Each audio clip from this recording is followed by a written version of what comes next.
이재명 정부가 인공지능 AI에 사활을 걸었습니다. AI 수석 신설에 이어서 핵심 부처 장관의 AI 전문가를 대거 기용했는데요. 이와 함께 AI 분야에 대한 세제와 재정 지원도 언급했습니다. 이재명 대통령은 대선 공약으로 AI 3대 강국을 내세웠죠. 우리뿐만 아니라 전 세계가 AI 패권을 쥐기 위한 경쟁에 뛰어든 상황에서 정부가 과연 어떤 역할을 하면 좋을지 지금부터 이야기 나눠보겠습니다. 함께해 주실 분들 소개해드리죠. 크리아트 김연학 대표 나오셨고요. 또 서울과학종합대학원 AI 전략경영 이병욱 주임 교수, 또 경희대 테크노경영대학원 홍아름 교수 나오셨습니다. 안녕하십니까? 네, 반갑습니다. 용어만 토크쇼 직설은 SBS 비즈 뉴스 앱과 유튜브에서 실시간으로 시청하실 수 있습니다. 이재명 대통령은 지난달 국내 최대 규모로 지어지는 인공지능 데이터 센터의 출범식에 참석해서 AI 산업 육성 의지를 밝혔습니다. 그러자 SK 최태원 회장은 정부의 지원을 건의하기도 했습니다. 관련 목소리 먼저 듣고 토론 시작하겠습니다.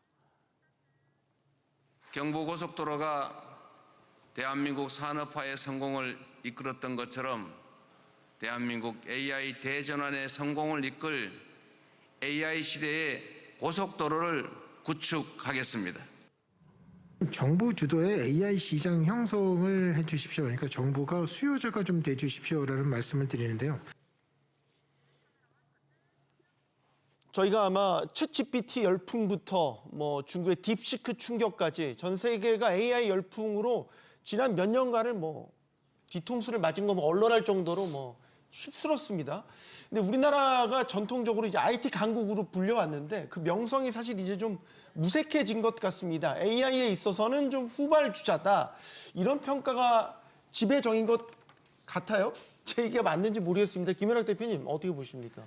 사실 우리나라가 IT 강국이라 하지만 사실 IT 인프라 강국이지 서비스나 기술 측면에서는 물론 상당히 잘하고 있는 건 사실이지만 상대적으로 좀 떨어진 부분이 있었습니다. 네. 그래서 저는 이번에 그 정부가 AI를 가지고 정책의 중요 어젠다로 내세우고 강조하고 있는 것은 굉장히 바람직하다. 그렇게 말씀드리고 싶고요. 사실 지금 사회자께서 말씀하셨지만 조금 길게 보면 지난 2016년 다보스 포럼에서 네. 4차 산업혁명이라는 그 화두가 대두되고 그때 그 핵심 기술로서 이제 AI를 많이 이야기하지 않습니까? 근데 사실 4차 산업혁명이라 해도 조금은 좀 두루뭉실한 이야기니까 그랬는데 지적하신 대로 2022년에 챗 GPT라고 하는 정말 제3자가 보면 신문물이죠. 네. 생성형으로 우리가 질문하는 데서 알아서 다 대답해주고 이런 생성형 AI 기술이 일반에게 기술자들은 옛날부터 알고 있었습니다만 네. 이렇게 공개되면서 굉장히 세계 각국이 너나 할 것 없이 시설 투자도 하고 여러 가지 정책적 이니시어티브도 제시하고 또 기업들은 엄청 투자를 하고 했는데 우리나라는 지난 3년 동안에 사실은 뭘 했는지 모르겠어요. 너무 정쟁이 많아서 그랬는지 사실은 정부 정책에 이니시어티브가 전혀 없었는데 조금 늦었지만 그래도 새 정부가 이런 것들을 가지고 정책 이니시어티브 1순위로 내세운 것은 정말 바람직하다고 생각을 합니다. 다만 그럼에도 불구하고 우리가 아까 사회자께서 질문하신 대로 그럼 우리가 왜 IT 강국이라고 하는데 AI는 늦었느냐. 사실 태생적인 문제가 있습니다. 잘 아시는데 우리나라는 굉장히 제조업 강국이거든요. 네. 제조라고 하는 건 하드웨어는 잘 만드는데 제조를 잘 하려고 그러면은 생산성, 그죠? 이피션시 그런 것들, 수율, 그리고 규율, 통제 이런 것들이 강조되는 특히 우리나라 대기업들 대부분 제조 회사들이지 않습니까? 네. 그런 기업 문화들 이 산업 전반계에 자리 잡다 보니까 개인의 어떤 창의성이라든지 자유로운 어떤 기업가 정신 이런 것들이 뒷받침이 돼야 하는 이런 소프트웨어 개발, 특히 이제 AI 쪽 기술 개발이 좀 더뎠다. 그래서 그런 것들은 기업의 문화라든지 전략 방향이 바뀌지 않는 한 단순히 정부 정책만으로 쉽게 이렇게 우리가 선진국 수준을 따라잡기 쉽지 않다는 그런 생각도 좀 들고요. 또 하나 또 기본적으로 우리 사회 문화적 전반에 걸쳐서 네. 굉장히 그 안정지향적인 특히 취업을 하거나 직업을 고를 때 그렇지 않습니까? 이를테면 그 당장 이공계만 하더라도 우수한 인재들이 전부 의대로 몰려가서 사실 프로그램 개발하고 이런 쪽이 우수 인재들이 많이 몰려야 되는데 네. 그런 부분이 좀 있고요. 또 우리 부모들도 보면 자식들이 조금 더 안정적인 직장에 가기를 원하는 공기업이라든지 대기업에 가기를 바라는 마음들. 사실은 이런 것들은 조금 스타트업들이 꽃을 피고 많은 사람들이 혁신과 기업가 정신을 가지고 소프트웨어 개발도 하고 이렇게 달라붙어야 되는데 그런 전반적인 사회 문화, 교육부터 해서 이런 어떤 시대적인 전환 흐름이 있지 않으면은 사실은 정부 정책만 가지고 우리가 하루아침에 또 AI 강국이 된다 이렇게 보기 어려운 측면도 있습니다. 네. 김연학 대표님 역시 KT의 그 재무책임자 출신이셔서 그러신지 명확하게 업계 내에 이제 회자되고 있는 이야기를 찔러 주셨는데 왜 우리가 주도권을 놓쳤을까? 우리가 인프라가 없냐? 초고속 인터넷망이 없냐? 뭐 사실 여러 가지 이야기들을 하잖아요. 왜 주도권을 놓쳤다고 보십니까? 그러니까 일단 그 IT 강국이라는 용어 자체가 잘못된 건 좀 짚어주신 것처럼 저희가 이제 휴대폰, 반도체, 뭐 인터넷 보급률의 강국이었지 아무튼 소프트웨어가 이제 주도적인 적은 사실은 없었어요. 네. 이제 그게 문제인 거고 두 번째는 뭐냐면 사실은 이번 사태는 전 세계가 예견할 수 없는 제가 보기엔 저도 이제 전산을 전공한 입장에서 보면 네. 그 사고가 터진 거예요. 그러니까 예측할 수 있는 단계로 이게 기술이 발달해 왔다기보다는 이제 이게 예측이 불가능한 일에 수많은 자원을 투입할 수 있는 미국에서만 가능한 일인데 그 결과물이 예상을 너무 뛰어넘은 거예요. 그러니까 단언컨대 지금 샘 알트만도 이 정도의 이제 성능 예측 못했을 거고요. 본인도 예상을 못했어요. 당연하죠. 그런 관점에서 보면 우리가 이제 소프트웨어를 등한시한 건 문제고 네. 지금 현상적으로 우리가 많이 뒤처지게 된 거는 문제인데 그럼 예견할 수 있었고 예측할 수 있었나라는 측면에서 보면 그건 조금 다른 측면에서 또 볼 수도 있을 것 같아요. 일단은 이게 현상이 벌어졌고 이제는 따라잡아야 되는데 어떻게 따라잡아야 될지가 남아 있고 그동안에 IT 강국이라고 해서 마치 우리가 소프트웨어를 했는 것처럼 한 이런 이제 프레임에 좀 벗어나서 그동안에 등한시됐던 예를 들어서 클라우드의 정책이라든지 전반적으로 한번 짚어보고 이 모든 걸 한번 다시 한번 이제 우리가 경쟁력을 어디서 키워야 될지를 한번 짚어보는 좋은 계기가 됐으면 좋겠다 이런 생각 좀 해봅니다. 홍 교수님께도 의견 듣겠습니다. 네, 우리나라가 IT 강국이라는 사실은 맞죠. 정보통신 강국이고 전자정부도 10년간 1위를 차지했던 강국인데 AI는 좀 다른 것 같습니다. 기술, 시장, 제도 이 총합의 시스템 경쟁이라고 생각이 됩니다. R&D만 잘해서 글로벌 강국이 될 수 있겠냐, 주도권을 잡을 수 있겠냐라는 네. 것들은 시스템적인 전략인 부재가 가장 지금은 필요로 하고 한국이 10년 전부터 AI를 미래 기술로 지정하고 있었습니다. 하지만 공공 데이터 개방 제한적이고 규제는 경직돼 있고 또 민간 수요도 굉장히 분절적인 것이 사실입니다. 그렇기 때문에 우리가 사실 토종 AI 언어 모델 중에서 전 세계 사용 순위 50위에 들고 있는 모델조차도 사실 없는 것이 현실이죠. 그래서 왜 AI 후발주자라고 불리느냐 한다면 총합 시스템에 대한 실행이 느린 것이 가장 주요 원인으로 볼 수 있는데요. 한국이 공급 중심자적인 R&D를 하기 때문에 논문이나 과제나 성과 위주로 평가되는 것이지 데이터를 확보하고 모델을 학습하고 AI에 대해서 실증 적용하고 피드백 개선이라는 이런 총합 시스템적인 내용이 빠졌다라고 지적하고 싶습니다. 그래서 결론적으로 저희는 늦었다가 아니라 이제 앞으로 어떻게 따라잡아야 될까를 설계해야 될 시점이라고 생각하는데요. 네. GPU 예산 늘리는 것 굉장히 중요합니다. 하지만 AI 수요가 아까 말씀하셨던 것처럼 정부가 돼야 되고 또 샌드박스나 데이터 개방이나 또 조달 제조에 있어서 그런 시스템적인 구조 개편이 필요하고 AI에 투자를 했으면 회수가 가능한 그러한 시스템을 만들어야 된다는 것이 저의 주장이고 AI가 기술이 아니라 이 시스템으로 경쟁하고 시스템을 이겨야 된다라고 생각합니다. 분야가 너무 방대해서요. 이거를 다 짚자면 진짜 끝이 없을 것 같은데 그래도 하나씩 쪼개서 저희가 좀 짚어볼게요. 일단 이재명 정부가 출범했지 않습니까? 그래서 AI와 관련된 여러 공약들도 내놨고 국정 운영 방향에 분명히 이 인공지능에 대한 중요성을 상당히 담아냈습니다. 그래서 AI 미래 기획 그 수석실을 신설을 했고요. 또 지금 나오는 게 AI4 회의를 가동할 것이다. 우리가 이제 F4라는 회의가 이미 있죠. 그것과 이제 준하게 이런 회의체를 가동할 것이다. 그리고 기재부 내에 AI 국도 신설할 것이다. 어떻게 보면 일단 정부 부처부터 좀 조직 개편을 통한 변화가 예상이 되는 대목입니다. 어떻게 평가하십니까? 일단 뭐 가장 중요한 건 이제 국가 의지를 명확하게 표현했다는 게 가장 중요한 것이고요. 네. 이제 기존에 보면 이제 또 일단 컨트롤 타워가 없이 각 부처별로 AI 이니셔티브를 따로 가지고 왔던 건데 네. 뭐 이게 컨트롤 타워를 만들었다는 게 중요하고 그보다 더 중요한 것은 이게 법적 이제 근거를 마련했다는 것 같아요. 그러니까 작년 우리 이제 AI 기본법이라는 게 만들어지면서 네.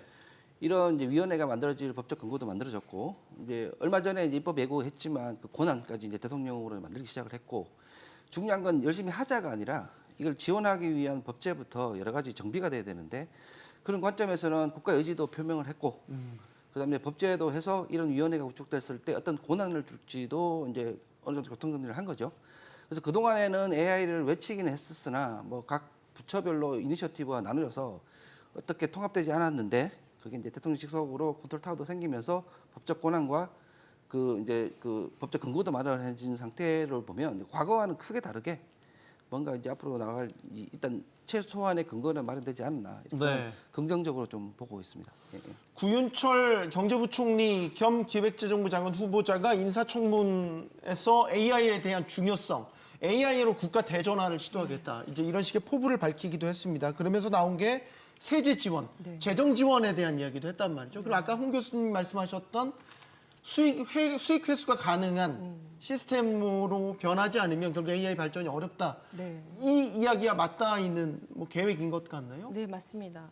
그 집중 지원, 세제 재편에 대해서 AI 집중 지원하겠다는 발언은 앞으로 예산과 제도화하겠다는 발언이라고 받아들여지고 네. 이러한 정책적 방향성에 있어서 이것이 어떤 과기부가 기술을 보고 산업부는 기술 수요를 보고 기재부는 투자 방향을 잡는 그런 역할을 해야 하는데 이런 것들이 하나로 조정되는 컨트롤 타워가 있어서 이러한 예산과 제도를 정책화하는 것이 필요하다라고 생각합니다. AI 사업자들 얘기를 좀 들어보면 규제는 엄격하고 실증은 어렵고 사업화는 막혀 있다. 이런 이야기들을 하고 있습니다. 이게 AI 한다 하면 예산을 늘리고 하는 것들이 해결 방안에서 더 나아가서 조달 시장하고 연계하는 전략 그리고 규제 샌드박스를 어떻게 해서 실증을 좀 더 쉽게 하는지에 대한 전략 그리고 GPU 인프라 같은 것들을 공유 자원으로 활용하는 전략 이런 것들이 수요 기반의 투자 전략이라고 말씀드릴 수 있을 것 같습니다. 네. 그리고 마지막으로는 실제로 AI 정책이 산업 정책으로 우리가 출발을 하지만 이거는 사회 정책적인 접근이 굉장히 필요한 부분이라고 생각합니다. 왜냐하면 교육, 노동, 시장 그리고 정보 접근과 지역 간의 이슈까지 모두 다뤄내야 되기 때문이라고 생각하는데요. 이런 생성형 AI 확산으로 봤을 때 이런 AI 디바이드, AI 격차를 없애는 것이 굉장히 중요합니다. AI를 활용하고 하고 행정이나 교육이나 노동시장에서 공공 영역에서 대응할 수 있도록 네. 편성하는 그런 전략이 시급합니다. 제가 이렇게 네. 정부에서 발표한 걸 보면 참 가슴이 웅장해집니다. 너무나 하고 싶은 일도 많고 굉장히 의욕이 넘치는데 제가 이제 조금 첨언을 하자면 지금까지는 이제 우리가 AI 가버넌스가 없었다라고 계속 산업계에서 문제 의식을 지적해 왔거든요. 네. 근데 최근에 제가 느끼는 느낌은 이것도 사공이 너무 많아가지고 배가 산으로 가는 거 아닌가? 우리나라에서 사실 최고의 정책 기구는 대통령실입니다. 네. 대통령실에 AI 수석을 만든 건 굉장히 잘한 일이라고 보고요. 근데 이제 각 부처에서 우후죽순격으로 실이나 국 단위를 이렇게 만들게 되면 공무원들은 업체에 군림하려고 그러지 절대 봉사하지 않거든요. 그래서 이 가버넌스를 좀 정렬하고 실제 각 부처에서는 콜센터 같은 거 만들어가지고 산업계에서 AI 산업계에서 뭐랄까요 애로사항 있거나 그걸 해결해주는 이를테면 정책으로 군림하면서 이렇게 해라 저렇게 해라 규제를 하는 기관이 아니고 그때 문제 각 부서별로 자기 소관 기업들이나 분야에 애로사항을 해결해주는 콜센터 위주로 정말 위에서 정책을 해서 찍어 누르는 것이 아니고 밑에서 봉사하는 그런 개념으로 가서 어떨까 싶고요. 그다음에 제가 또 하나 우리라기보다는 조금 바라는 거는 어떤 정부든지 처음에 굉장히 그럴싸한 정책 가지고 굉장히 멋있게 포장해서 내놓습니다. 네. 사실 지금 이번에 나온 것도 보면 전 기본적으로 100% 찬성하지만 저게 제대로 다 될까라고 하는 의문을 가진 정책들도 꽤 있거든요.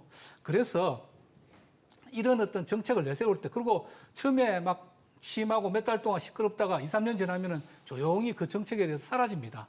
그래서 기왕에 이렇게 크게 내세웠으니까 가버넌스도 잘 정리를 하고요. 그래서 해마다 작년 1년 동안에 그 실적이 어땠는지 이렇게 반성하는 리뷰하는 모임을 꼭 대통령 주제로 가졌으면 좋겠어요. 그리고 내년에 어떻게 해마다 롤링으로 5년 동안 그렇게 하면 분명히 실적이 나올 겁니다. 근데 과거에 보면 한 1, 2년 하다가 허지부지 되고 또 장관 바뀌면 허지부지 되고 네. 그런 경우가 많았거든요.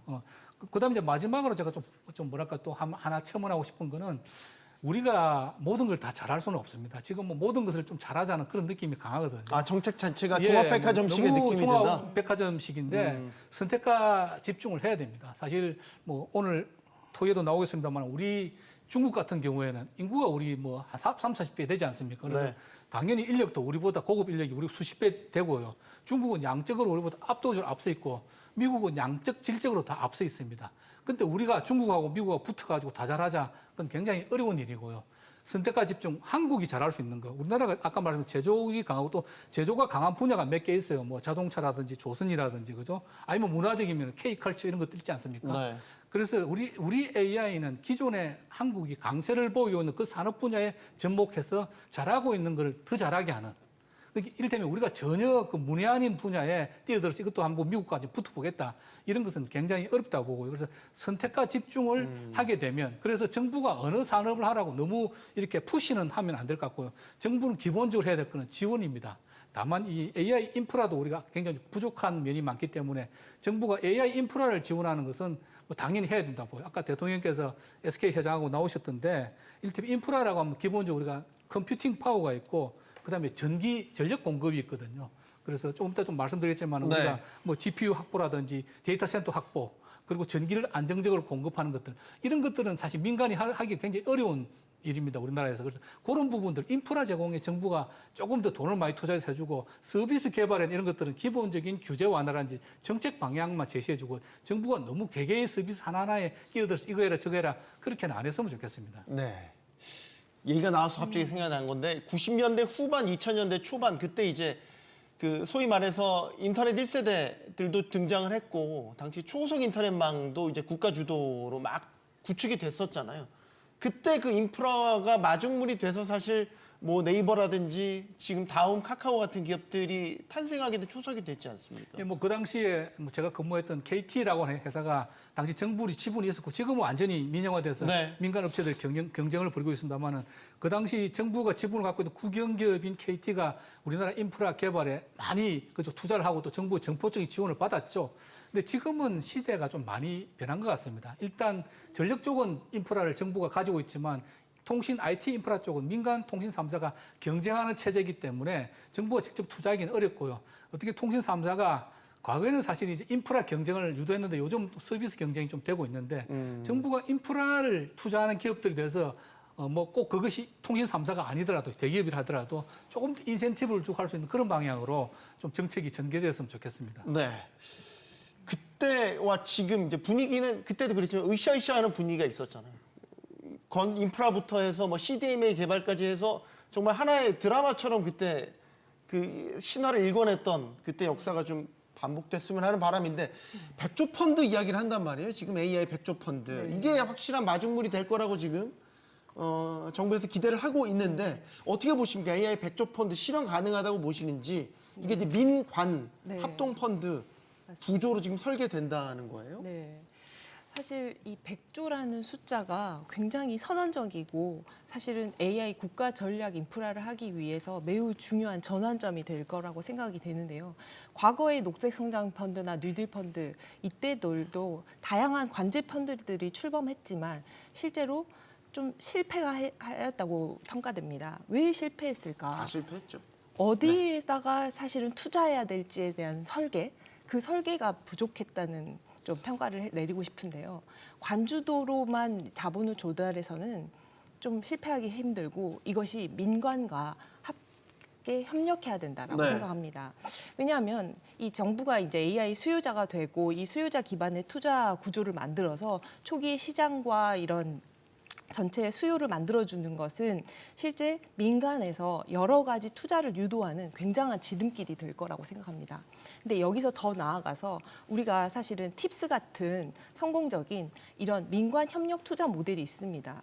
이런 산은의 자본금 증액만으로는 부족하고 이런 것에서 민간이 참여할 수 있는 구조를 설계하고 이 안에서 M&A를 활성화한다든지 또는 기술 검증할 수 있는 플랫폼 만든다든지 아니면 샌드박스를 통해서 실증을 할 수 있는 그런 회수 가능한 구조 그 시스템이 필요하다고 생각하고 그래야 진짜 펀드가 돌아갈 수 있다고 생각합니다. 그래서 사실은 이제 이런 스타트업들 얘기를 좀 들어보자면 네. 스타트업들은 데이터와 GPU 함께 제공받고 여기에서 검증할 인프라가 필요하다는 것들이 아주 일관된 얘기입니다. 왜냐하면 기술의 확장성, 인프라 확보는 굉장히 투자 논리에서 중요한 아주 포인트라고 생각을 하는데요. 여기 안에서 AI 펀드가 검증 인프라를 투자 조건형으로 제공한다면 굉장한 자본 제공을 넘어선 네. 실제로 어디에 무엇에 어떻게 투자할 것인가를 접근하는 방향이 된다라고 생각하고 100조가 숫자의 문제가 아니라 아까 말씀드린 설계의 문제라고 얘기하는 것처럼 시장, 기술, 공공의 이런 삼각을 연계하는 전략적 펀드를 만들려면 좀 이번에는 다르지 않을까 생각됩니다.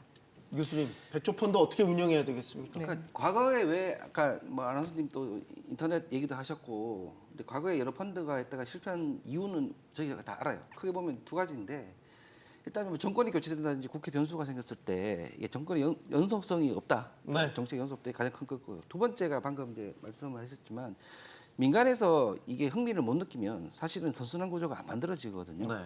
당시에 인터넷이 컸던 것도 민간에서 그 요구 사항과 맞물려졌기 때문이고 중요한 건 민간이 자기가 리스크를 안고라도 들어와야 돼요. 예를 들면 뭐 혜택만으로 리스크가 거의 없는 상태로 들어와서는 똑같은 실패를 보게 되는데 그러면 지금 이번 정권이 이 100조라는 펀드를 만든 다음에 정책으로 추진하려는 그 항목이 민간 입장에 봐서는 내가 리스크를 안고라도 할 만한 정도의 새로운 어젠다를 던지게 되면 이게 선순환 구조를 이루게 되는 거고요. 그게 아까 말씀하신 대표적인 사례가 이제 인터넷으로 통한 그다음에 네이버 같은 게 등장하게 되는 네. 그때 다 잘 맞물린 거고요. 그래서 제가 이제 눈여겨 보는 거는 일단 법적 근거로 산업은행 자본금 늘린 거는 정권이 바뀌더라도 뭔가 할 수 없는 일단 법적 근거를 하나씩 만들고 있던 측면에서 저는 긍정적으로 보고 있고요. 똑같이 이제 이 정책이 오래 갈 거라는 시그널을 시장에도 줘야 되고 동시에 민간에 수많은 혜택을 줘서 리스크 없이 들어오게 하는 것은 완전히 망하는 방법이고요.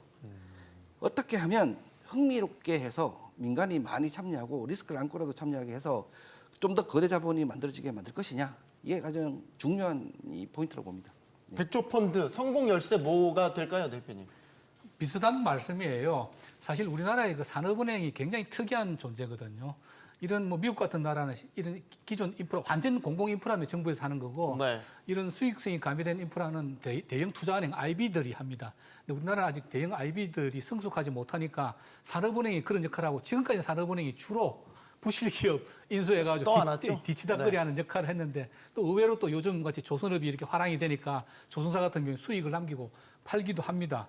그래서 저는 뭐 정부가 이런 AI를 한번 적극 밀어보자는 이니셔티브 차원에서 이런 펀드를 조성하는 거 저는 뭐 할 수 있다고 봅니다. 그리고 이제 두 분 교수님 걱정하듯이 민간의 인센티브 메커니즘이 들어와야 되는데 이게 워낙 리스크가 크기 때문에 완전히 민간에 100% 맡겨놓으면 아무도 안 할 거란 말이죠. 그래서 정부가 산업이 사실 산업이 정부니까 어느 정도 리스크를 맡는다라는 그런 개념에서 보면 저는 산업은행을 가지고 활용하는 거는 좀 뭐 일리는 있다. 다만 두 가지 조건. 첫째, 각각의 투자 프로젝트에 대해서는 철저하게 인센티브 메커니즘을 가야 된다. 두 분 말씀하신 게 똑같은데 민간도 같이 참여해가지고 이거 가지고 도저히 돈이 안 될 것 같다. 그러면 차라리 100% 정부 예산으로 해야 됩니다. 이 산업은행이라고 하는 거는 정부 투자 기관이기도 하지만 또 약간의 그 기업이기 때문에 수익성을 생각 안 할 수가 없는 거거든요. 네. 그래서 각각의 프로젝트에 대해서 투자를 했을 때 엄밀하게 그 심사를 해가지고 그 가능성이 어느 정도는 그래도 완전 100% 민간의 자본보다는 조금 리스크 테이킹을 더 하겠지만 그래도 너무 이렇게 수익성이 없는 프로젝트에 투자하면 안 된다라고 하는 거.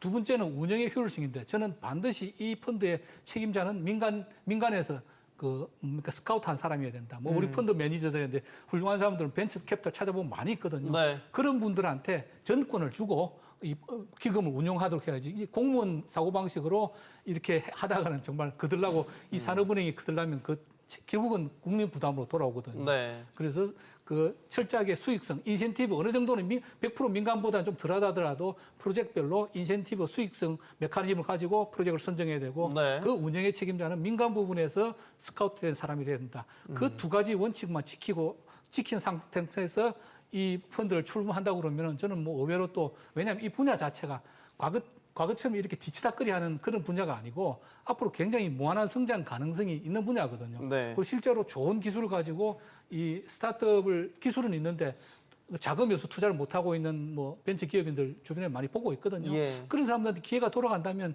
저는 이것도 뭐 잘 운영만 잘한다면 뭐 의외로 성공할 수 있다고 봅니다. 과거에 이제 관제 펀드들이 실패했던 전례를 반복하지 않으려면 이제 방금 세 분께서 말씀해 주신 부분들이 이제 펀드 운영에 충분히 방향성에 담겨야 되겠다는 생각이 드는군요. 이재명 대통령이 또 하나 내걸은 게 이게 좀 구체적이긴 한데 그 인공지능 개발에 꼭 필요한 칩, 뭐 전 세계적으로 없어서 지금 못 팔고 있지 않습니까? GPU인데 5만 개를 확보하겠다라고 했어요. 이 교수님, 업계에서 어떻게 보십니까? 5만 개 확보가 가능하다고 보십니까? 일단 뭐 선언적 의미가 가장 큰 거고요. 일단 그러니까 공급자 입장, 엔비디아 입장에서 봐서는 그동안에 큰 손들이 있죠. 뭐 예컨대 오픈 AI에도 70만 개, 그 메타마에도 30만 개 수준인데 이제 우리는 5만 개란 말이에요. 그동안에 큰 손 시장이 뭔지에 대한 그 전략적인 시장이 뭔지에 대한 배분에 있어서 이제 한국도 이 인프라에 본격적으로 뛰어들겠다는 이제 정부 차원의 시그널이다 보면 엔비디아에서도 앞으로 이제 공급에 있어서 네. 아무래도 우선적인 전략적으로 바꿀 가능성이 좀 있을 거고요. 그보다 더 중요한 거는 이제 국내에도 이 유사 업체들이 많이 퓨리오사 AI라든지 뭐 리벨리온 같은 업체들이 주는 시그널이 네. 야 이제 우리도 근데 팹리스 관련된 부분에서 좀 더 이 안정적인 투자를 가능할 수 있겠다라는 이게 보통 우리가 GPU를 하나 가지고 오게 되면 그 렉에다 설치하고 이 유관된 산업이 5개, 6개로 벌어지거든요. 네. 그 단순히 GPU를 들여온다는데 그치는 게 아니라 그 GPU를 구동하기 위한 여건 산업이 같이 커져야 돼요. 근데 그런 데 대한 국가 차원의 명확한 의지 표현, 그래서 유관 산업들이 다 같이 성장할 수 있는 표현을 했다는 점에서 매우 긍정적이고 5만 개가 가능할 것이냐를 봤을 때는 뭐 전 세계가 뛰어드는 마당에 가능할 것이냐 안 할 것인가도 중요하지만 그 의지 표면으로서 지금까지의 시장 경쟁과 다른 우리도 중요한 전략국으로 좀 분류해 주라.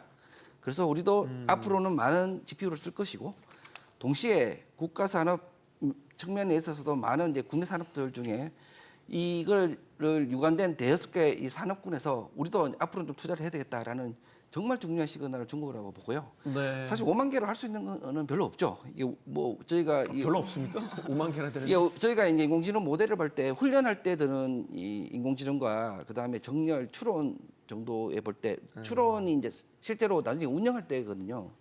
이 훈련할 때는 수십만 개 있어도 못 따라가요. 근데 저희가 추론이라는 단계만 보면 몇만 개 정도를 할 수 있는 부분이거든요. 네. 그러니까 전방 산업 쪽에서는 큰 영향을 줄 수 있지만 기간 예를 들어서 기초 모델 산업에 있어서는 5만 개를 확보해봐야 할 수 있는 게 하나도 없는 정도로 보시면 돼요. 근데 선언적 의미가 매우 크다. 앞으로 더 확보하자. 그리고 이제 더 자립도를 올리자라는 측면에서 보면 매우 중요한 이제 출발점이다 이렇게 볼 수 있을 것 같아요. 저희가 국내에 있는 GPU가 1만 개가 안 되나요? 지금? 뭐 SK 아니, 말씀하시죠. 그 SK 회장님이 자기가 주장하기에는 2,000개라고 말씀하셨죠. 2,000개? 예. 하이닉스가 HBM GPU에 공급은 지출을 납품하는데 하지만 그렇게 지금 GPU 를 가장 많이 확보를 확보하고 못했군요. 있는 걸로 추론되는 이제 LG 정도도 뭐 1,000개 정도? 1,000에서 1,500개 사이거든요. 다 합쳐봐야 이제 2,000개라는 게 이제 추정이고 시장에서는 많아봐야 10,000개라고 추정을 하는데 지금 뭐 메타만 해도 지금 35만 개에 H100만 35만 개, 40만 개거든요. 그리고 뭐 그 오픈 AI만 해도 70만 개 정도.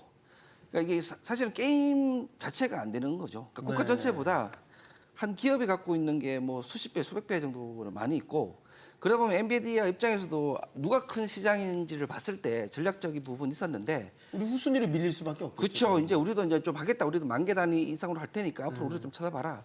앞으로 공급 이 플랜을 짤 때 좀 생각 좀 바꾸라라는 시그널, 중요한 시그널이 이제 들어간 걸로 보시면 되죠. 농담입니다만 최태원 회장 통해서 좀 압박을 하면 되지 않을까? 엔비디아를 압박하면 되지 않을까라는 농담을 곁들이면서 네. 홍 교수님.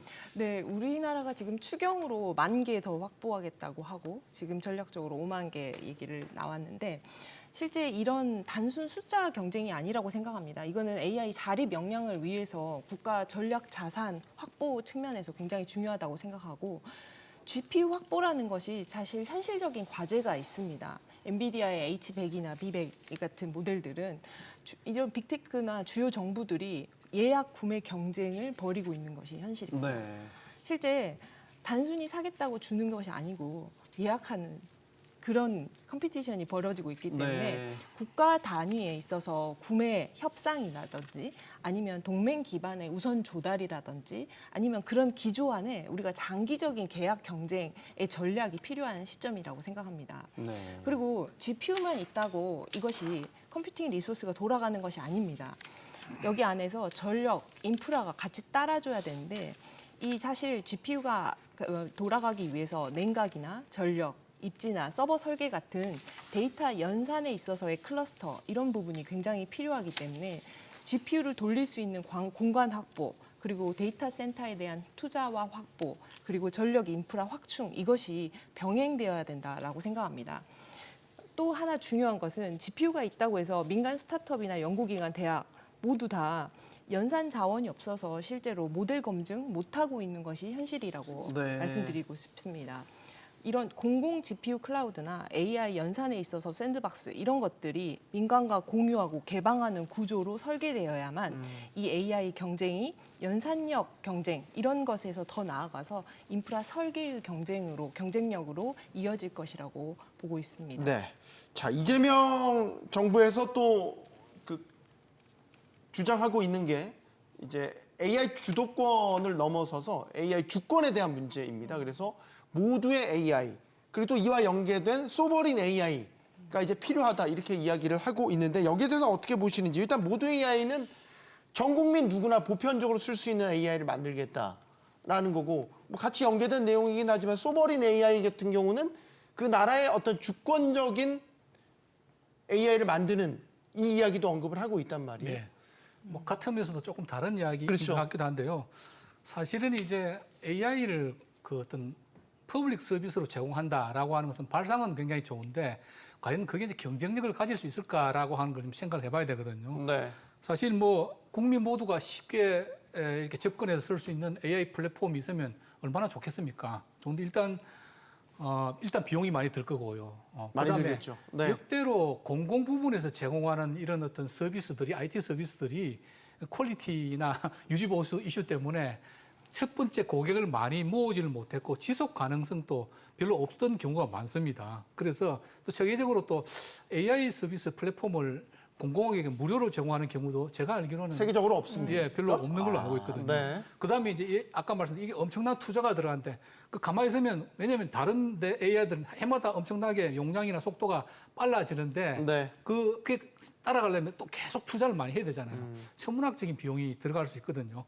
그다음에 아까 제가 지적한 문제 월급쟁이들이 공무원들이 이 사업을 맡아가 잘할 수 있겠는가. 그래서 만일에 우리가 모두 AI 같은 걸 한다. 제가 볼 때 1조 원 가지고 초기 투자는 모르겠지만 계속 유지 보수하려면 돈이 엄청 많이 들 거거든요. 그렇기 때문에 반드시 정부 주도로 하지 말고 민간 사업자들이 하고 컨소시엄을 구성해서 해야 되고 여기에 어느 정도의 이윤 메커니즘 다만 이럴 수는 있겠죠. 정부에서 제공하는 거하고 좀 민간의 고급 서비스하고 티어를 나누어 가지고 어느 정도 뭐 제한된 서비스를 제공한다든지 뭐 그런 것들은 좋은데 글로벌 AI 플랫폼들하고 동일한 수준에서 경쟁한다.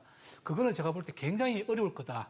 이런 생각이 들고요. 그다음에 소버린 AI는 어떻게 예, 보세요? 소버린 AI는 저는 필요하다고 생각합니다. 왜냐하면 지금 이제 국가 안보 측면이 있잖아요. 지금 지도 가지고도 문제가 많이 많지 않습니까? 네. 뭐 외국의 구글이나 애플이 정밀 지도 반출 우리나라 문제가 지도 달라고 있죠. 그러는데 우리 정부가 버티고 있죠. 근데 네. 요번에 또 뭐 관세 협정이랑 같이 붙여서 한다고 그러니까 어떻게 될지 모르겠는데 우리나라가 특이한 안보 상황이 있는 거고요. 또 우리 기업이나 개인의 정보 보호 측면, 기술 자립 측면, 그다음에 국내 AI 생태계 측면에서 필요하다고 봅니다. 또 제가 조사를 해보니까 뭐 사실 또 민간에서 꽤 하고 있더라고요. 통신 3사도 하고 있고 네이버 카카오에서도 이렇게 하고 있다. 그래서 저는 뭐 소버린 AI를 개발하고 또 선의의 경쟁을 하는 건 좋은데 다만 그러면 소버린 AI를 100% 하고 외국계 메타나 뭐 이런 걸 막아버릴 거냐. 그건 아닌 거죠. 이를테면 그걸 막아가지고 뭐 중국이라든지 북한은 뭐 아예 뭐 우리가 그럴 필요도 없고 중국 같은 경우는 안 되지 않습니까? 일단 구글 서비스가 안 되는데 뭐 중국만 하더라도 자기네 14억 내수 시장이 있으니까 또 뭐 어떻게 또 통제 사회니까 정보의 자유로운 유출입을 방지하기 위해서 이제 뭐 그렇게 하는 것 같은데 우리나라는 고립해서 나갈 수는 없기 때문에 네. 소버린 AI를 장려하는 것 한편 플러스 글로벌 그 서비스가 들어와서 경쟁하는 것 둘 다 동시에 축구를 해야지 소버린 AI는 뭐 경쟁력이 안 되라고 아예 문을 닫아버리는 또 그렇고 그렇다고 해서 외국계 메타나 이런 것들 서비스 파워가 너무 오픈 AI 같은 너무 강하기 때문에 그걸 막을 수도 사실 없지 않습니까? 네. 그래서 공존하면서 발전할 수 있게 물론 우리는 마음으로는 우리나라의 쏘버린 AI들이 더 발전했으면 좋겠고 그런 것들을 위해서 어떤 뭐랄까 관세 협상이라든지 무역 장벽이 안 된다는 그런 범위 내에서는 좀 정부가 지원을 적극적으로 해줘야 된다. 그리고 선의 경쟁을 벌이게 하는 게 맞다. 그러나 둘 다 어느 한쪽에만 너무 집중한다. 까딱 잘못하면 그건 우리가 국제적 고립될 수가 있다. 네. 그런 생각이 듭니다. 그 소버린 AI에 대한 개념을 좀 설명을 해주셔야 될 것 같아요. 이게 선언적 개념적인 의미로 이제 독립된 AI, 뭐 인프라나 데이터, 인재 이런 것들이 다 우리 그 독립된 상황 하에서 만들어진 AI 정도로 알고 있는데. 그러니까 뭐 데이터 주권부터 이제 주권에 관련된 문제인데 저는 사실은 소버린 AI라는 용어를 되게 싫어해요. 왜냐하면 이게 마치 국산품 애용 문제처럼 옛날 국산품 예, 애용 그렇게 같은 느껴질 수가 경우. 있거든요. 네. 저희가 이제 과거를 돌이켜 보면 그때 HWP 살리기를 했었잖아요. 그래서 국산 워드 프로세서를 살리자, 한글 한글과 말씀이시군요. 컴퓨터를 네. 살리자를 했을 때 그게 국가적으로 결국 소프트웨어라는 이 발전에 도움이 됐느냐를 보면 결론적으로 보면 한글과 컴퓨터는 살렸지만 국내의 소프트웨어 생태계를 살린다는 측면에서는 아닐 수도 있는 거거든요. 그러니까 예컨대 지금 이제 저는 소버린 AI를 얘기하면서 그때 뭐 장관 청문회 때 제가 하나 걱정됐던 부분은 뭐냐면 앞으로 클라우드를 국산을 쓸 것이냐 앞으로 그렇게 노력하겠다라고 이런 얘기를 했단 말이에요. 근데 클라우드의 국산화와 AI 국산화는 달라요. 예컨대 AI 경쟁력을 높이기 위해서 뭐 AWS를 쓰는 게 더 유리하면 두 개 충돌이 생기지 않습니까? 네. 그럼 AI 경쟁력을 놀리려면 클라우드와 달리 그냥 AI 경쟁력을 놀리면 되는데 이게 국산화처럼 되면 예를 들어서 전부 다 클라우드를 네이버를 씀으로써 AI 경쟁을 낮출 수 있게 되는 문제가 돼버리는 거거든요. 이 소버린 문제가 왜 발생했는지 근원을 보면 지금 이 챗GPT라는 얘가 트레이닝한 데이터의 93%가 영어로 된 데이터예요. 이 영어로 된 데이터의 문제는 뭐냐면 동양에 관련된 여러 법제라든지 우리 한국에 관련된 여러 현실을 잘못 반영할 수가 있어요. 영어로 된 도큐멘트니까. 네, 그렇죠. 대표적인 게 독도가 누구 땅이라고 하면 분쟁 지역이라고 얘기하는 이유가 그렇죠. 얘가 지식을 전달한 게 아니라 영어로 된 도큐멘트 때문에 전달을 하는 거거든요. 각국이 서버린이 나온 이유는 전 세계인이 자꾸 챗GPT를 쓰면서 전 세계인이 사실로 받아들이는 게 사실이 아니라 영어로 된 도큐멘트에 더 많이 기술된 거를 사실로 잘못 받아들이는 거를 고치자 해서 출발했어요. 예. 근데 이걸 고칠 수 있는 방법은 우리가 우리 LLM을 만들었다고 해서 전 세계인이 한국 LLM을 쓰지는 않을 거거든요. 여전히 챗GPT를 쓰고 그런 유수한 GPT를 쓸 거기 때문에 거기에 공급될 데이터셋 자체가 한국에서 만든 양질의 데이터셋으로 트레이닝하도록 유도하는 그 부분도 반드시 필요한데 이 서버린 AI만 놓고 보면 마치 모든 걸 국산화하고 국산으로 만들어진 걸 가지고 사람들 쓰게 하자 이렇게 느껴질 가능성이 있거든요. 네. 그게 아니라 외산도 많이 써야 돼요. 외산을 우리가 아무리 유도한다고 하더라도 카카오톡하고 메신저를 똑같이 만든다고 해서 카카오톡처럼 될 수는 없잖아요. 이미 예. 구축된 거는. 네. 그럼 구축된 생태계에 지금 잘못된 지식을 사로잡는 방법은 우리나라만의 잘된 데이터셋을 만들어서 위키피디아 같은 곳에 공급을 하고 이미 중국은 그렇게 하고 있거든요. 그래서 어차피 외산들은 거기서 트레이닝을 시킬 거기 때문에 걔들이 우선적으로 사용할 데이터셋이 우리 데이터셋으로 되도록 해서 하는 것도 소버린 AI의 중요한 부분의 한 축이고요. 두 번째 축은 말 그대로 우리가 가능하면 공공 영역이라든지 국방 영역에 우리 자체의 LLM을 쓰자라는 얘기는 뭐냐면 외산 LLM을 썼을 때 기초 모델이 끊길 수도 있지만 우리 데이터셋이 예를 들어서 사스 같은 걸 해서 리킹 당할 수도 있으니까 네. 그걸 막자는 취지니까 두 개는 분리를 해야 되고요. 또 네이버를 쓰자라 그리고 클라우드를 국산을 쓰자는 건 그 클라우드를 국산화하자는 얘기인 거지 AI가 합쳐서는 안 되는 문제인데 제가 보기엔 다 합쳐져 있어요. 예컨대 소프트웨어 짬뽕 경쟁력을 국산화하자도 지금 AI 소버린에 들어있고 클라우드의 경쟁력을 높이자도 들어가 있고 이 세 개를 다 동시에 할 수는 없는 게 이해상충이 분명히 생기거든요. 지금 예를 들어서 뭐 프랑스가 밀고 있는 미스트랄도 AWS를 적극적으로 쓰지 야 우리가 프랑스산 클라우드 쓰자 이러지는 않거든요. 그렇게 따지면 우리도 OS도 새로 만들어야 되고 다 새로 만들어야 돼요. 옛날에 기억하시겠지만 OS 만들자고 했다가 왜 실패했는지 그 역사를 보면 우리가 집중해야 될 분야 왜 소버린 LLM이라는 게 왜 나왔느냐 전 세계인들이 정보를 얻는 통로가 점점점 이 챗GPT 같은 걸로 지금 이제 통일화되고 있는데 걔가 뱉는 말이 사실이 아니라 영어로 된 도큐멘트에서만 계속 뱉다 보니까 그러니까 우리 한글로 된 도큐멘트가 전 세계 0.8%밖에 안 돼요. 네. 한자가 1.8%밖에 안 되고 근데 네이버의 하이퍼클로바 같은 경우는 좀 다르잖아요. 그렇죠. 근데 그건 우리가 자체적으로 한국 기업이 구축한 LLM이라고 봐야 돼요. 그게 사실은 보면 오분한 개구리인 거죠. 예컨대 우리 사람들은 필요한 걸 쓰는 거지 애국심에 쓰는 게 아니라 우리가 클로바가 있는데 하이퍼클로바입니다. 네. 클로가 있는데도 불구하고 왜 챗GPT를 쓰겠냐고요. 그러니까 고객의 선택은 그 더 좋은 상품을 쓰는 거지. 우리가 이 LLM을 만들었다고 해서 외국인이 우리 상품을 쓸 이유도 없고 또 하나는 뭐냐면 하이퍼클로바 갖고 있는 거는 한글로 트레이닝 됐어요. 97%가 한글로 트레이닝 됐기 때문에 얘가 알고 있는 지식은 전 세계에 퍼져 있는 인터넷 지식의 0.8%밖에 안 되는 거예요. 다른 말로 하다 보면. 그럼 보편적인 글로벌 경쟁력을 갖춘 상품을 만들기 위해서 오로지 한글만 트레이닝하는 게 맞느냐를 봤을 때는 어느 특정 분야, 아까 말씀드린 국방이라든지 이런 부분에 맞는 전략이 될 수가 있으나 전 세계인을 상대로 우리가 K컬처라는 게 제가 이제 조금만 더 얘기를 하면 네. TV를 개발하는 사람이 있고 TV를 만들어 조립하는 사람이 있고 TV의 컨텐츠는 다르잖아요. 그러니까 K컬처의 힘은 외교력이 아니지 않습니까? 네.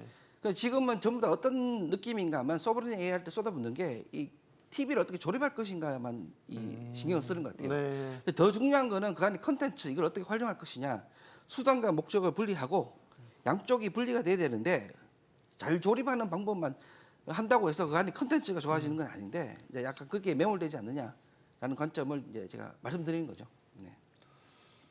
아, 좋은 비유십니다. 마지막에 딱 이해가 다. 네. 교수님. 사실 이 배경훈 장관이 말씀하신 것처럼 이 외산 AI에 종속되는 경우 여러 부분 국가의 핵심 영역이 의존되는 위험이 생기기 때문에 이것들은 국가 존속 조건하고도 굉장히 맞물려 있습니다. 하지만 이 EU에서 최근에 EU AI 액트를 살펴보면 국방이나 안보 분야를 명시적으로 규제 대상에서 제외했습니다. 왜 그럴까요? 이것은 바로 국방과 안보가 각국의 소버린 AI이기 때문입니다. 그래서 주권형 AI 체계 자유적으로 유지해야 된다는 공감대는 세계적으로 형성되어 있다고 생각합니다. 하지만 이 소버린 AI가 성공을 하려면 그럼 우리는 무엇을 좀 더 해야 되는가? 이 관점에서 좀 말씀드려보면 이런 사일로형 국산화, 아까 실패하셨던 이 교수님께서도 설명하셨던 그런 사일로형 국산화는 이미 실패한 여러 가지 경험이 있고 글로벌 경쟁력을 갖추지 못한 사례가 있습니다. 그렇기 때문에 우리는 이것을 좀 더 연결되는 주권화 모델로 가야 되고 이 국제 표준을 우리가 차지하기 위한 여러 상호 운용성을 확보하는 것들이 중요하다고 생각합니다. 여기에 있어서 실제로 지금 아까 챗GPT나 제미나이나 여러 가지 모델들은 이 호리젠털 AI에서 오픈 모델을 만들 때의 국가 간의 협력 이것은 굉장히 중요한데 이런 API를 중심으로 해서 좀 더 개방형 생태계를 만드는 것들은 주권은 지키되 협력은 확장하자 이러한 방식이 전략이 되어야 된다라고 생각합니다. 그리고 이 초기에는 이것들을 속도하고 범용성 있는 우리가 초고대 모델들의 강점이라고 우리가 말씀드릴 수 있지만 네. 우리의 소버린 AI 같은 경우는 사회적인 신뢰성이나 공공 적용성이 핵심이 됩니다. 지금도 공공기관에서 챗GPT를 사용하지 못하는 기관들이 있습니다. 이것들은 여러 가지 핵심 자원들이 데이터들의 주권을 지키지 못할 것 같아서 우리가 사용하지 못하는 그런 것들이 있기 때문에 여기 안에서 행정이나 법령 해석, 재난, 여러 가지 우리의 국가 이 기밀에 있어서 윤리적인 설계, 또 네. 근거 있는 여러 가지 사용자 신뢰성 이런 것들이 굉장히 중요하게 되겠습니다. 네. 그렇기 위해서는 우리의 소버린 AI는 좀 우리만의 기술 만드는 그런 세대적인 차원에서 더 나아가서 우리의 기준과 방식과 표준으로 AI 생태계를 구축해서 글로벌 경쟁력을 구축하자라는 이러한 새로운 축으로 좀 다뤄져야 될 부분이라고 좀 말씀드리고 싶습니다. 저희가 거의 이제 마칠 시간이 됐는데 마지막 질문은 좀 짧게 답변 부탁드리는데 인재 이야기를 하려고 그래요. 최근에 이제 뉴스에서 화제가 됐던 게 빅테크들의 AI 인재 쟁탈전입니다. 뭐 수억을 들여서라도 핵심 인재들은 무조건 데려온다라는 게 요즘에 빅테크 AI 인재 쟁탈전 이렇게 많이 화제가 됐는데 우리 한국에서 요즘에 AI 인재들이 많이 빠져나오고 있다는 이야기가 많이 들려서요. 어떻게 보시는지 대표님 먼저 의견 여쭙겠습니다. 심각하죠. 제가 통계를 보더라도 한국이 뭐 상당히 인재가 OECD 평균 대비 굉장히 많이 우수 인재가 많이 빠져나가는 나라고요. 그건 아신 대로 보상 체계가 제대로 안 돼 있기 때문입니다.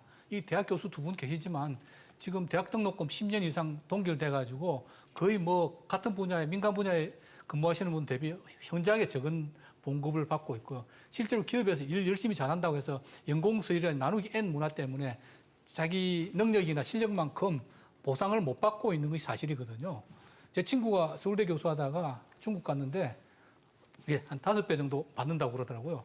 근데 중국이 우리보다 1인당 GDP가 3분의 1밖에 안 되는 나라니까 얼마나 중국 같은 사회주의 국가에서도 대우를 해준다는 것 아닙니까? 그래서 우리가 이런 AI 기왕에 AI를 육성하기로 했으면 그 제일 중요한 게 인재 문제고 그래서 우리나라의 전통적인 나누기 N, 연공서열 이런 문화들을 과감하게 이런 기술 분야부터 깨가지고 기업은 이미 좀 그렇게 하고 있어요. 네. 공공 분야라든지 대학에서도 좀 이런 도입될 수도 있던 이 말이 쉽지 등록금 인상 문제라든지 정부 지원 이런 여러 가지 문제가 얽혀 있긴 합니다. 근데 인재가 없으면 AI 아무리 뭐 100조 펀드를 만들더라도 발달하기 어렵거든요. 가장 중요한 것이 인재다. 이 인재들을 가장 잘 끌어모을 수 있는 방법은 성과에 맞게끔 임금을 지급하는 거다. 그걸 강조드리고 싶습니다. 이 교수님 제자들도 고민이 많죠. 그렇죠. 근데 저는 또 중요한 게 0.1% 전략과 30% 전략은 이제 병행해야 돼요. 우리가 산업을 보면 이제 후방 산업이라고 해서 이제 기초 연구를 하는 부분도 있지만 이걸 어디 응용할 건지가는 전방 산업도 매우 중요하거든요. 전방 산업은 일반적인 이제 30% 인재를 위한 전략이 필요하고요. 0.1% 전략이 이제 유출되는 걸 막기는 힘들겠죠. 돈으로 막을 수는 없어요. 근데 더 중요한 건 뭐냐면 지금 프랑스의 미스트랄 같은 경우에는 누가 만들었는가 하면 딥마인드에 다니다가 다시 프랑스에 와서 오픈AI에 다니다가 프랑스에 와서 뭉친 3명이 만든 거거든요. 네. 그럼 어떻게 귀환하게 만들 것이냐. 뭐 유출을 다른 입장에서 보면 회에 나와서 좋은 걸 배우고 그럼 왜 돌아오게 될 것이냐. 여기에 대한 거는 힌트가 많아요. 중국에도 탑 1000 프로그램이라고 해서 네. 어떻게 하니까 돌아오더라라는 게 있고 대만도 그런 프로그램이 있거든요. 그래서 이제 탑 0.1에 쓰는 전략과 30%의 전략을 분명히 분리를 하고 특히 탑 0.1은 일단 나가서 배우고 들어오는 것도 제가 보기에는 이것도 현 상황에서는 받아들이고 네. 그다음에 그걸 어떻게 활용할 거라는 문제가 되게 중요하고요. 어쨌든 일단 저도 연구를 했지만 연구원의 가장 중요한 거는 연구가 안정적으로 지속적으로 될 것이냐지 어느 스레솔드를 넘으면 이걸 2배 주든 3배 주든 별로 민감하게 반응을 안 해요. 예. 그러니까 최소한 스레솔드를 주고 안정적으로 연구할 수 있다는 시그널만 주면 분명히 리턴이 됩니다. 그러면 우리도 이제 뭐 여러 가지 새로운 외국 문물을 들어온 사람들이 이제 기여를 할 수 있는 그런 토대가 되겠죠. 알겠습니다. 네. AI 전략을 논하는 데 있어서 오늘 다양한 주제를 가지고 다소 좀 방대한 이야기를 나눠봤습니다. 여러 의견들이 제시됐지만 역시 핵심은 고립되어서는 안 된다는 것. 글로벌 생태계와 활발히 교류하고 경쟁해야 된다는 것 아닐까 싶습니다. 토론 마치겠습니다. 여기는 모든 경제가 모이는 SBS 비즈입니다. 시청해주셔서 고맙습니다.